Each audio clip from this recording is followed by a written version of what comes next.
현대 심리학자들이 애착 이론이라는 것을 여러 학자들이 만들어냈습니다. 그리고 뇌과학도 많이 발전했죠, 요즘. 그 애착 이론 결국 단순합니다.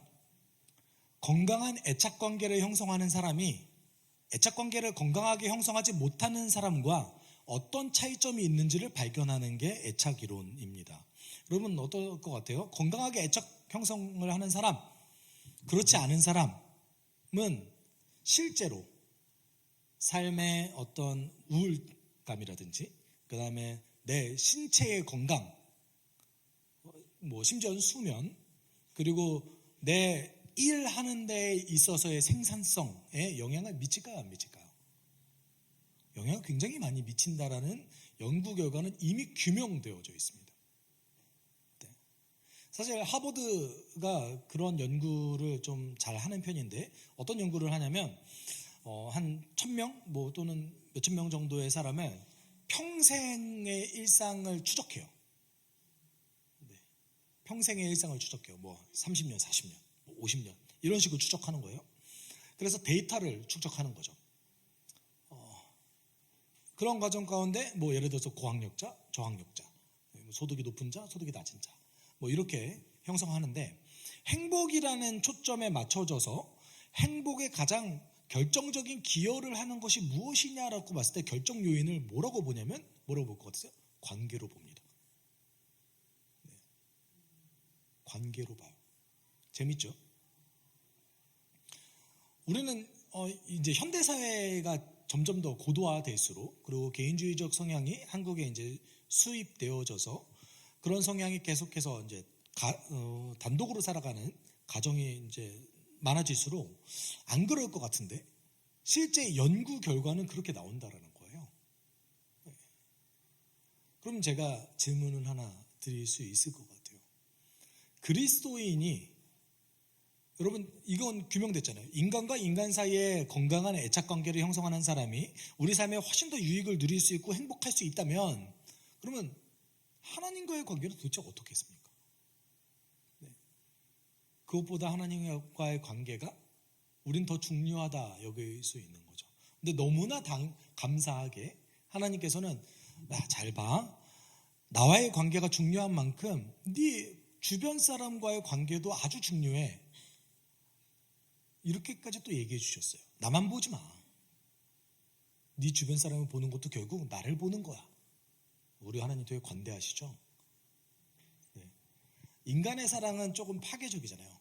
그래서 나만 봐. 내 말만 들어. 네. 우리 하나님께서 그러지 않으셨어요. 오늘 함께 나누고자 하는 것은 하나님과의 관계입니다. 오늘 바울은 분명하게 자신의 복음의 핵심에 대해서 이야기했습니다. 근데 그 복음의 핵심의 뒷부분에 나오는 모든 것들이 또는 그 복음의 핵심에 관련된 그 모든 요소들이 하나님과의 관계와 관련되어져 있습니다. 하나님이 우리 가운데 품으신 그런 생각, 하나님이 우리 가운데 품으신 그 놀라운 계획들과 관련되어져 있습니다. 우리는 그중 한 부분을 한번 나눠봤으면 좋겠습니다. 그것은 무엇이냐면 하나님을 사랑하는 겁니다. 네. 너무나 애매한 단어로 들리는 이 하나님을 사랑하는 것을 조금 더 다양한 측면에서 살펴봤으면 좋겠습니다. 여러분, 바울은 본격적으로 아그리빠 왕에게 복음을 전합니다. 그는 우선 자신이 예수를 그리스도와 주인으로 받아들이고 사람들에게 나는 이걸 전했습니다 라는 것을 이야기하기 시작하죠. 그래서 19, 20절에 이렇게 얘기합니다. 좀 같이 읽어볼까요? 그러므로 아그리빠 임금님, 나는 하늘로부터 받은 환상을 거역하지 않고 먼저 다마스쿠스와 예루살렘에 있는 사람들에게 다음으로 온 유대 지방 사람들에게 나아가서는 이방 사람들에게 회개하고 하나님께로 돌아와서 회개에 합당한 일을 하라고 전하였습니다. 아멘. 여러분, 회개에 합당한 일이라는 표현 가운데 사실은 그 세례자 요한의 선포가 떠오르지 않습니까? 어제 이번 주 말씀을 준비하면서 세례자 요한의 말을 인용할까 또는 이제 다른 걸 인용할까 좀 고민을 하기는 했었습니다. 근데 이제 세리자 요한의 그 말씀 본문이 사실 저희가 영성 수련회 때 다뤄야 될 부분이라서 네, 그분들에게만 제한적으로 오픈하기로 했어요. 네, 참여하시는 분들이 이득이 있어야 될 거 아니에요, 그렇죠? 네네. 네. 마음 같아서는 한 설교를 한 2시간 정도 해가지고 이렇게 다 전해드리고 싶지만 1시간 정도 지나면 다 주무실 것 같아가지고. 네. 여러분 19절에 바울이 조금 특이한 고백을 합니다. 어떤 특이한 고백을 하냐면 이렇게 얘기하죠. 나는 하늘로부터 받은 환상을 거역하지 않고 라고 얘기합니다. 다르게 얘기하면 거절할 수 없었다, 거역할 수 없었다라는 거죠. 여러분 이게 적극적으로 순종하는 것이 있을 수 있고, 그 다음에 내가 피할 수 없고 받아들일 수밖에 없었다도 있을 수 있잖아요. 수동적일 수 있고 능동적일 수도 있잖아요. 근데 이 부분에 우리가 먼저 좀 주목해 봤으면 좋겠는 것이, 우리는 우리가 하나님과 관계 맺는 방법이 다 모든 사람에게 적용된다고 생각해요. 여러분 성경을 보면 특별히 신약 성경에서 예수님을 적극적으로 따라갔던 사람이 있었고요. 그리고 예수님을 어쩔 수 없이 받아들일 수밖에 없었던 사람도 있었습니다. 둘은 신앙이 없나요? 아니죠. 아니에요. 둘 다 하나님을 만난 사람들, 예수를 만나서 반응하고 변한 사람들입니다. 근데 우리는 자신의 경험을 절대화시켜서 회심은 이렇게 해야 돼, 이렇게 얘기하는 거죠. 제가 이제 제 청소년 사역을 했던 때의 얘기를 이제 많이 하는데, 저에게는 굉장히 큰 어떤 그 부채 의식이 있습니다. 어떤 부채 의식이 있냐면, 예전에 제가 가르쳤던 모든 친구들이 연락을 닿는다면 내가 가르쳤던 걸 수정해 줘야겠다. 왜냐하면 과거에는 어떤 하나님과 예수를 만난다라는 개념이, 예수를 사랑한다, 하나님을 사랑한다는 개념이 하늘로부터 뭔가 이렇게 주어져서 어떤 특별한 경험을 하는 거라고 생각했어요. 왜냐면 제가 그렇게 만났거든요, 예수님은. 제가 한 수련회를 가서 집에 오기 직전에 이제 폐회 예배죠. 보통 여러분 폐회 예배 때 길게 하나요? 길게 안 해요. 길게 안 하고 폐회 예배 때 저는 그 수련회 내내 3박 4일 내내 도망 다녔습니다. 어떻게 하면 잘 잘 수 있을까를 고민하면서 야, 저기 방석이 많이 쌓여있네, 저기 들어가서 자자. 제가 이런 청소년기를 보냈어요. 그때 제가 아직도 기억해요. 중3 때였어요. 제가 그렇게 이제 3박 4일 내내 돌아다니다가 무슨 예배를 3시간이나 해. 너무 힘든 거예요. 마지막에 이제 폐회 예배 때 이제 돌아가기 직전이었어요. 돌아가기 직전에 이제 그래도 하나님, 그래도 제가 하나님이 무서워하긴 했거든요. 벌은 좀 받고 싶지 않아서 돌아가기 전에 하나님, 제가 이렇게 망나니 짓을 했지만 용서해 주실 거죠? 라는 기도 정도는 해야겠다. 라는 기도를 하려고 이제 제가 이제 기도를 이제 처음으로 시도했는데, 저와 같이 가던 형들이 이때다라고 생각했던 것 같아요. 이때다. 얘 잡고 기도해야겠다. 그때 기도해 줬어요, 형들이. 제가 그때 그 5분 사이에 하나님 만났습니다. 모든 사람이 다 이렇게 예수를 만나야 되는 줄 알았어요. 그래서 제가 청소년 사역했을 때 어떤 방법을 썼냐면, 제가 찬양 인도를 오래 했잖아요. 그리고 이제 말씀도 준비가 됐기 때문에 저와 교사를 하셨던 분들 기억하실 겁니다. 너네가 지치나 내가 지치나 한번 해보자. 네. 뭐 3시간이든 4시간이든 기도를 안 하고 버티나 보자. 네. 그래서 제가 청소년 집회, 여러분 지역교회 청소년 애들 데리고 예배 드리면 장난 아니에요. 네. 그런 애들 데리고 제가 그렇게 버티는 싸움을 했던 거예요. 뭐 물론 그 헌신에 대한 어떤 결과가 있었습니다. 아이들이 굉장히 예배 태도 좋아지고, 어떤 애들은 예수를 만났다고 고백하기도 하고 이러기도 했죠. 근데 이거는 일부였던 거예요. 네. 예수를 만나는 과정은 어떤 사람은 굉장히 점진적으로 나아갈 수도 있고 어떤 분은 단회적인 경험으로 나아갈 수 있습니다. 실제 통계에 의하면 과정적으로 회심한다고 얘기하는 분이 70%라고 합니다. 그러면 제가 썼던 방법이 더 안 좋은 방법이었던 거죠.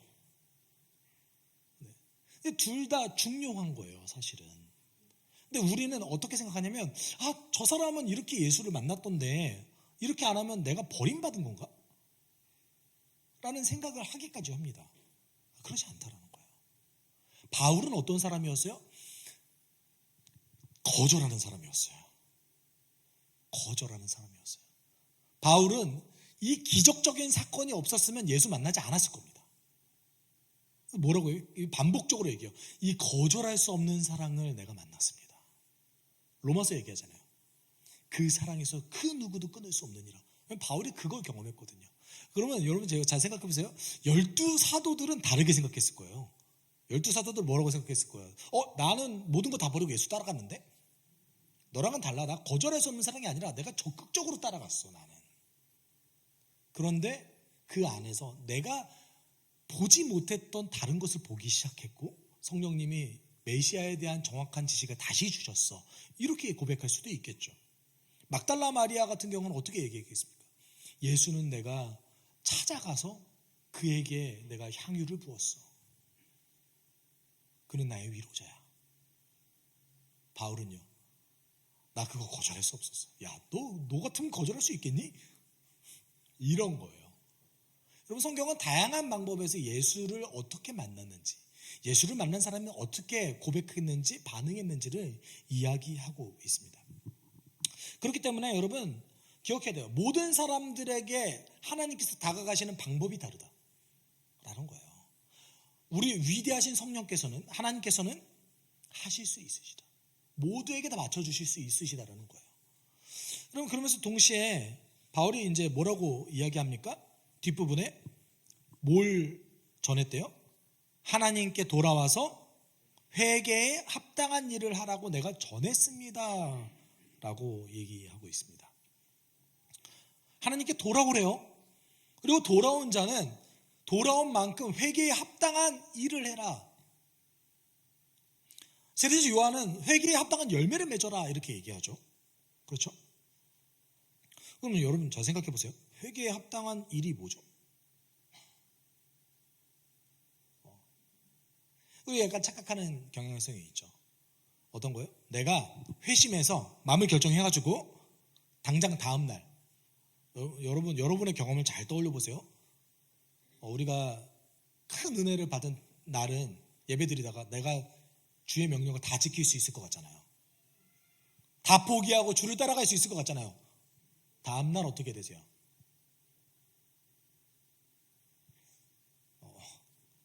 제 친구들 중에 저는 죄송한 얘기지만 그 군대를 다녀오지 않았습니다. 그래서 제 친구들이 저를 많이 조롱했거든요. 그래서 이제 제가 그래도 그 산업체에서 근무를 했기 때문에 말년 휴가 나온 친구들은 제가 다 밥을 사줬어요. 나쁜 놈들. 내가 밥 사는데 군대 안 갔다고 나 조롱하고. 그 친구들이 뭐라고 얘기했냐면, 야, 내가 군대도 버텼는데 나가면 다 할 수 있어. 전역하자마자 일주일 안에 말년병장 다시 돼요. 잘 살던가요? 아니요. 예수를 만나서 내가 큰 은혜를 경험했다 할지라도 막상 우리의 실제적인 깨어진 현실 속에 다가가면 우리가 그렇게 살지 못한다는 거예요. 여러분, 기독교인이 회심하지 못하고 성장하지 못하는 것, 교회 안에서 회심하지 못하고 성장하지 못하는 제가 볼 때는 한 3가지 정도의 이유가 있는 것 같은데, 첫 번째는 명확하게 예수께서 하신 일과 그것을 어떻게 사람에게 적용하는지에 대해서 모르기 때문에 회심하지 못하고 성장하지 못하는 경향성이 있습니다. 하나님이 무슨 일을 하는지 몰라요. 이러면 어떻게 우리가 알 수 있겠어요, 하나님에 대해서? 두 번째는 여러분, 그리스도인의 영적 성장을 갑작스러운 것이라고 생각하는 경향성이 있다는 거예요. 우리 기도하다가 갑자기 변한다고 생각해요. 근데 요거는 그렇지 않아요. 우리는 천천히 점진적으로 성장합니다. 시간이 걸려요, 성장에는. 근데 기도하고 갑자기 변한다고 생각해요. 그래서 기도만 하죠. 이거는 어떤 거와 다름없냐면, 여러분 잘 생각해 보시면, 내가 공부 열심히 하고 싶었어요. 그래서 공부 동기부여 영상을 봤어요. 우와, 공부해야지. 다음날 시험 보면 잘 나옵니까? 안 나오잖아요. 그렇죠? 기도만 열심히 하면 변할 거다라고 생각하는 거는, 내가 어떻게 생각하는 거야? 동기부여만 받으면 되지 라고 생각하는 거예요.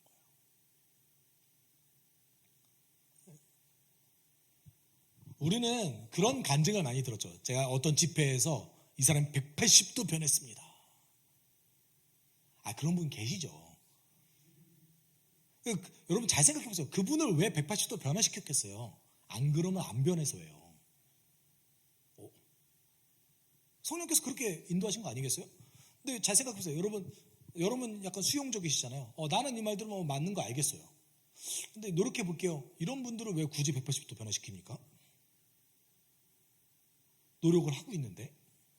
그런 분들에게는 하나님께서 점진적으로 변화의 영역을 알려주시고 점점 변화돼요. 그리고 그 180도 변했다는 사람도 실제 삶에 보면 변하지 않았을 가능성이 높아요. 왜냐하면 예배에 대한 태도만 변했을 가능성이 높습니다. 왜냐하면 습관은 노력이 필요해요. 여러분 제가 한 가지 말씀드리고 싶은 거는 뭐냐면, 이번 우리 영성수련회 다룰 주제 중에 하나인데, 기독교는 물질적이에요. 되게 도발적이죠. 왜 물질적이에요? 이 땅에서 살아가는 삶에 관심이 있어요. 그럼 물질을 어떻게 다루는지에 대해서 아주 깊은 관심이 있는 거예요. 하나님께서는 이 땅 가운데 우리에게 선물을 주셨어요. 그 선물을 우리가 어떻게 사용하는지, 어떻게 하나님의 선물로서 누릴 수 있는지, 또는 그것을 통해서 우리가 어떤 만족감을 누리는지 하나님은 굉장히 깊은 관심을 갖고 계세요. 예수께서 회개하라는 말보다 돈에 대한 얘기를 더 많이 하는 거 혹시 아세요? 압도적으로 돈에 대한 얘기가 많으십니다. 놀라운 사실이죠. 그러니까 삶에 관심이 있어요. 당연히 점진적으로 기독교인은 성장합니다. 모든 그리스도인은 그렇습니다.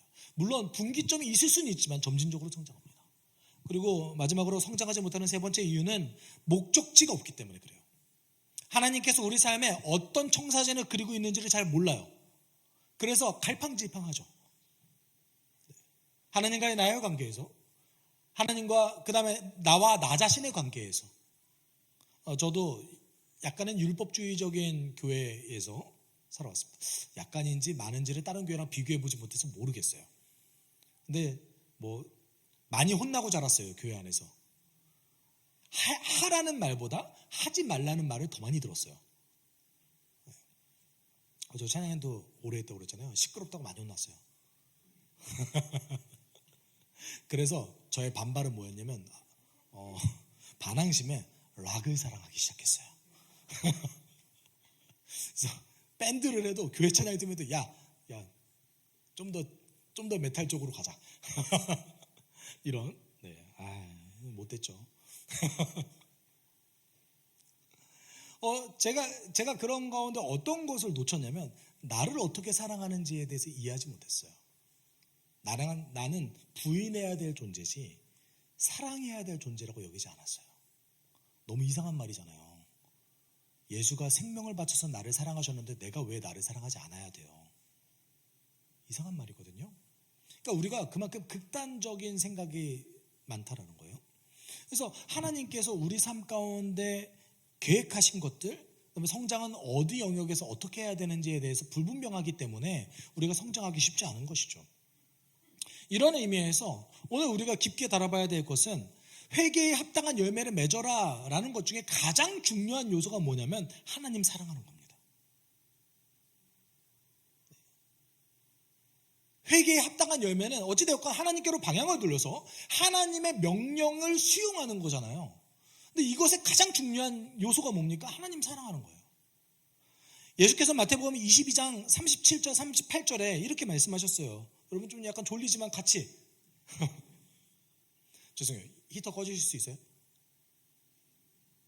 춥지 않으시죠? 네네네. 제가 히터를 틀 때마다 굉장히 무서워하는 건 뭐냐면 졸려요. 제 목소리도 졸린데. 네. 이렇게 조용할 줄이야. 우리 이 말씀 다 함께 읽겠습니다. 예수께서 그에게 말씀하셨다. 내 마음을 다하고 내 목숨을 다하고 내 뜻을 다하여 주 너의 하나님을 사랑하라 하였으니 이것이 가장 중요하고 으뜸가는 계명이다. 여러분, 예수님을 공격하려고 했던 율법학자가 예수님께 질문을 했습니다. 가장 중요한 계명이 뭡니까? 예수께서 가장 으뜸되는 계명은 이것이다 라고 말씀하시는 그게 뭐예요? 마음을 다하고 뜻을 다하고 생명을 다하여서 너 주의 하나님을 사랑하라. 제가 이 말씀을 처음 들었을 때 이것이 이제 신명기 6장 5절을 예수께서 인용하신 건데, 제가 이 예수의 첫 번째 계명, 이게 가장 으뜸되는 계명이다라는 계명을 처음 들었을 때 저는 반항했습니다. 어떻게 생명 다해서 사랑하지? 이거 굳이 이렇게까지 사랑해야 되나? 아니, 그냥 사랑하라고 하시지 왜 생명까지 다하라고 하셨을까? 왜 힘을 다하라고 하셨을까? 못할 것 같은데. 제가 좀 반항심이 많죠. 여러분 그렇게까지 생각하지 않으셨을 거예요. 그렇죠? 네, 저는 그랬다는 거예요. 생각해보면 목사가 가장 믿음 없습니다. 네, 여기 고개를 끄덕이시는 몇몇 분 계시는데, 네, 맞습니다. 여러분, 근데 제가 성경에 대한 이해가 깊어지기 시작하면서 이 말씀이 다르게 보이기 시작했어요. 어떻게 보였냐면, 하나님께서 우리로 하여금 하나님을 사랑할 수 있도록 허락하셨다라고 생각하기 시작했어요. 세상에 주어진 모든 피조물들 중에 하나님과 관계를 맺을 수 있게 만들어진 존재는 오직 인간밖에 없습니다. 그리고 깨진 세상에서는 오직 예수 그리스도의 죽으심과 부활하심을 전적으로 수용한 사람만이 하나님과 관계 맺고 하나님을 사랑할 수 있게 되었습니다. 여러분, 하나님은 우리를 지독할 정도로 짝사랑하세요. 우리 살리려고 죽으셨어요.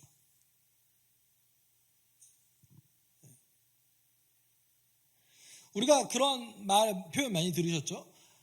예수께서 우리의 죄의 대가를 지불하셨다라는 표현 들으셨죠? 그럼 누구한테 대가를 지불한 겁니까? 그래서 어떤 성경학자는 사단에게 대가를 지불해서 우리의 생명을 사왔다라고 얘기하는 성경학자들이 있습니다. 맞는 말일까요? 아니요. 하나님은 하나님의 약속에 대한 대가를 지불한 거예요. 어떤 약속이요? 내 명령을 어기면 내가 심판하겠다. 이거 지키셔야 되는 분이세요. 약속을 안 지키는 하나님을 우리가 믿을 필요가 없어요. 어떻게 신뢰할 수 있습니까? 근데 심판에 대한 하나님의 그 약속보다 하나님께서 더 원하셨던 것이 있었는데, 그것이 무엇이에요? 내가 너를 살렸으면 좋겠다. 어떻게 해야 됩니까? 대가를 지불해야죠. 여러분, 이게 하나님의 성품이에요. 하나님 정의로우세요. 하나님 약속을 반드시 지키세요. 그것보다 더 놀랍게 하나님 자체의 성품을 지배하고 있는 것은 무엇이냐면 우리를 향한 사랑입니다. 이 명령은, 야, 나 좀 봐줘. 내가 이만큼 너를 짝사랑하잖아. 나 원래 너를 만들었을 때 이거를 할 수 있게 너를 만들었어. 하나님의 기대감의 표현이에요. 그러면 하나님을 사랑한다는 것이 무엇입니까? 너무 모호하잖아요. 한 세 가지 측면에서 한번 살펴봤으면 좋겠는데, 하나님을 사랑한다는 것은 하나님을 알아가는 거예요. 여러분, 이것은 누구나 다 동의할 수 있을 겁니다. 왜냐하면 사랑한다고 얘기하는데 알아가지 못하면 그것이 사랑하는 겁니까? 제가 연애할 때 많이 혼났는데, 남성분들 연애할 때 많이 혼나잖아요. 너가 나에 대해서 이만큼도 모르는 나 사랑하는 거 맞아? 라는 말을 혹시 들어보셨습니까?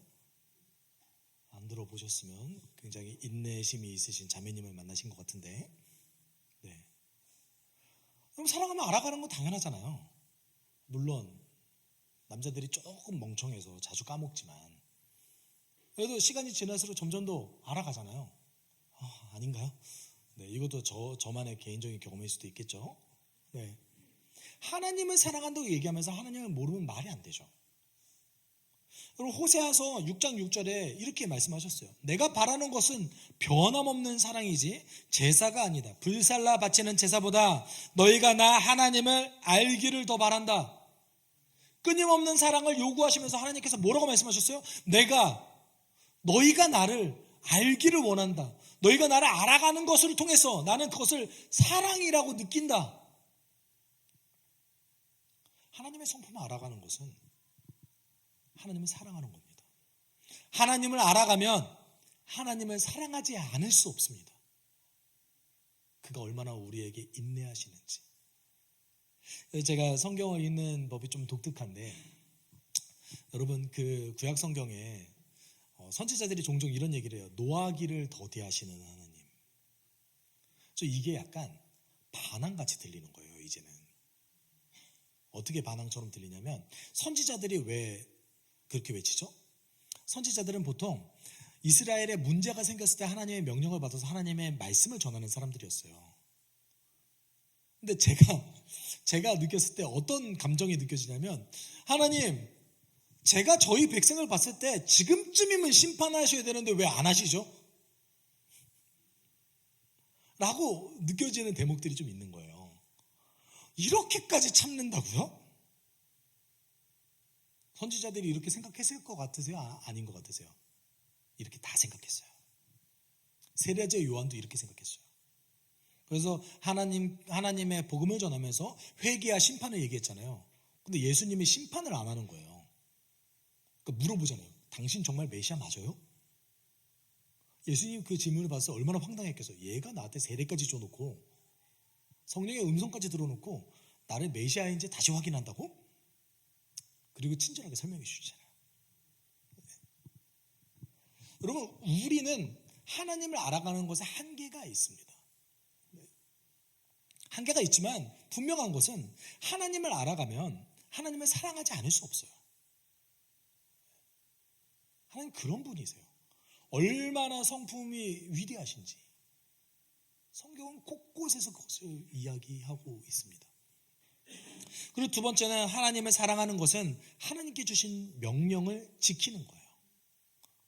여러분, 하나님의 명령을 지키면 우리는 불행할까요? 행복할까요?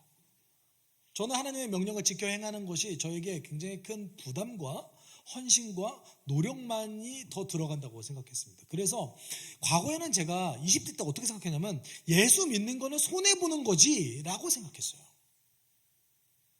그게 아니더라고요. 실제적으로 우리의 삶 가운데 예수 믿는 것이 손해보는 것처럼 느껴집니다. 어떻게 손해보는 것처럼 느껴져요? 시간 써야 되잖아요. 돈 써야 되잖아요. 대가를 지불해야 되잖아요. 근데 제가 애착 이론을 말씀드렸잖아요. 건강한 관계를 형성하는 사람들은 어떻다? 더 행복한 삶을 살아간다. 하나님 우리에게 왜 명령을 주셨을까요? 우리가 행복하기 위해서 명령 주셨어요. 요한일서 5장 3절에 하나님을 사랑하는 것은 그 계명을 지키는 것입니다. 하나님의 계명은 어떤 짐이 아니래요? 무거운 짐이 아닙니다. 아멘. 하나님께서 언제 여러분에게 지금 당장 죽으라고 하셨나요? 하나님께서 여러분의 재산을 다 갖다 바치라고 하신 적이 있으신가요? 성경에 그런 종류의 사람들이 등장하는 것뿐인 거지 여러분을 향한 명령이 아닙니다. 바라기는 거기까지 성장하면 좋죠. 하나님의 명령은 무거운 것이 아니에요. 하나님의 명령은 어떻게 설계됐어요? 우리의 행복을 위해서 설계됐어요. 제가 제 형제 자매님께도 항상 얘기하는 거 있잖아요. 교회는 무조건 좋아야 돼요.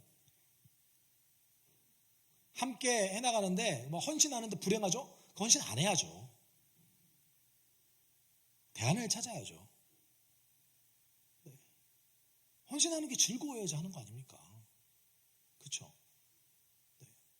아시잖아요. 제가 어쿠스틱으로 3년 동안 예배 인도했던 거.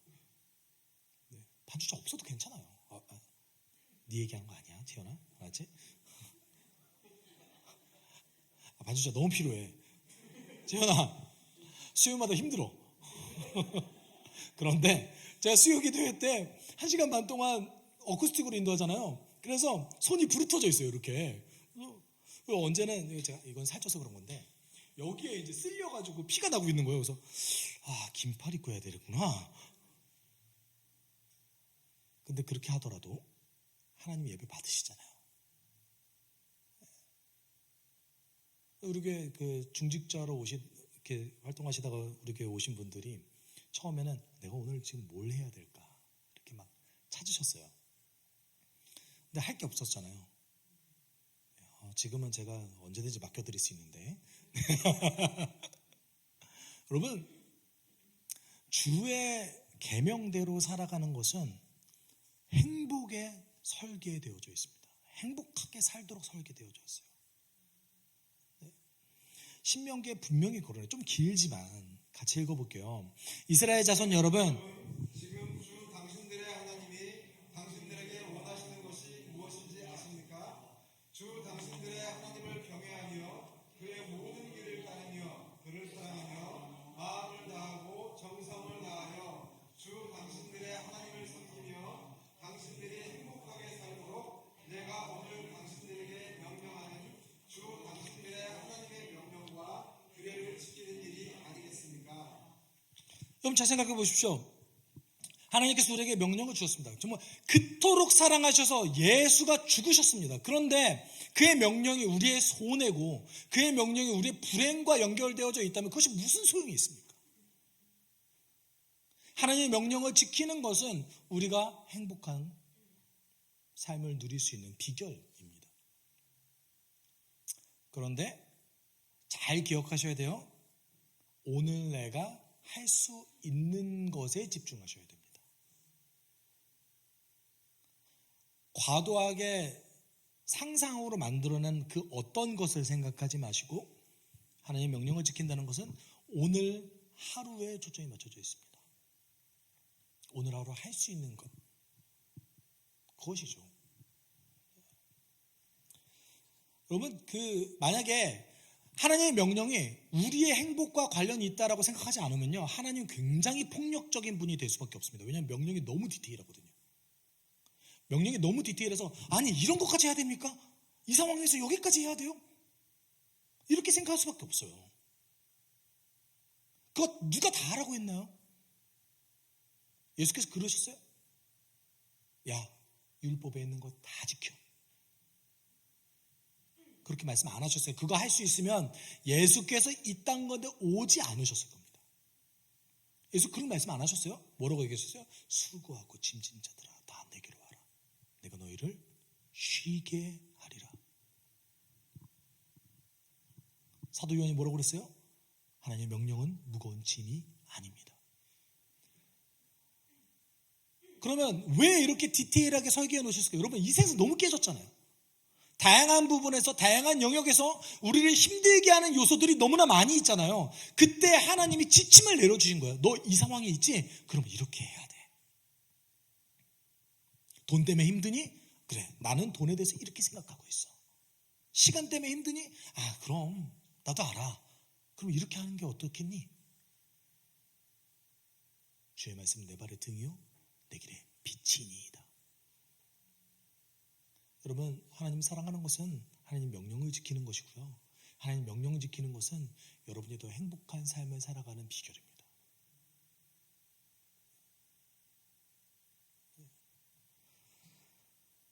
연세가 있으신 분들은 내 삶이 이런 삶이었어요 라는 것을 보여주셔야 돼요. 하나님 명령 지키며 살았더니 제가 더 행복했습니다.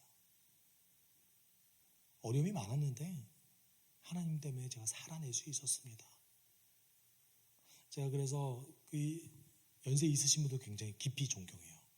왜 존경하냐면 한국의 그 현대사가 굉장히 다사다난하잖아요.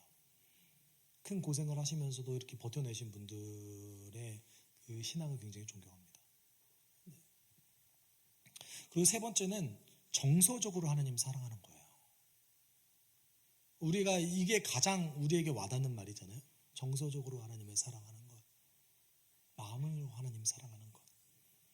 시편 18편 1절에 이렇게 얘기하고 있죠. 나의 힘이신 여호와여 내가 주를 사랑하나이다. 네.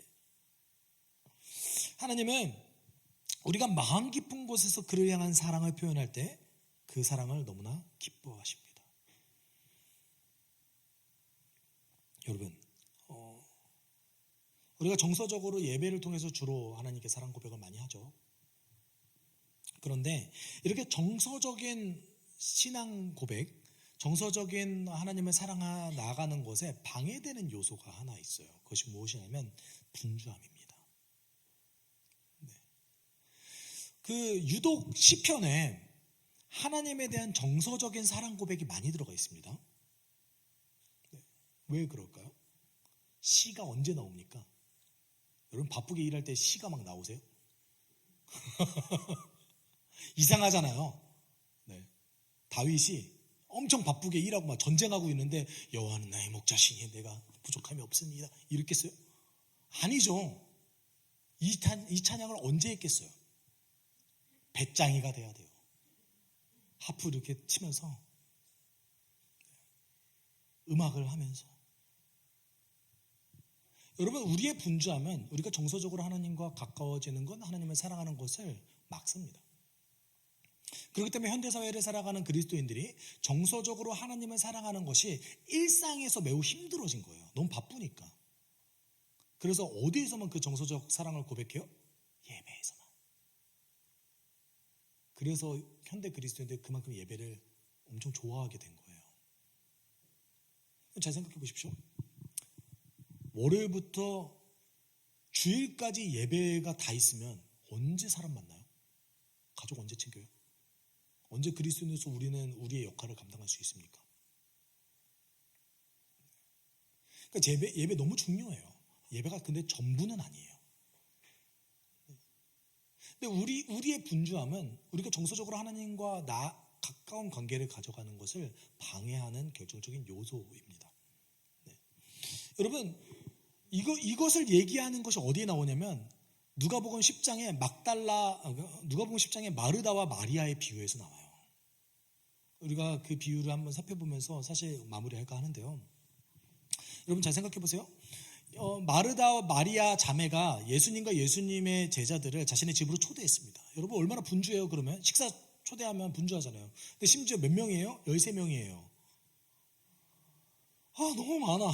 심지어 잘 살지도 않은 곳에서 13명을 초대해가지고 대접을 하려고 하는데 마르다만요 막 분주한 거예요. 근데 동생이었던 마리아가 도와주질 않아요. 너무 열받죠.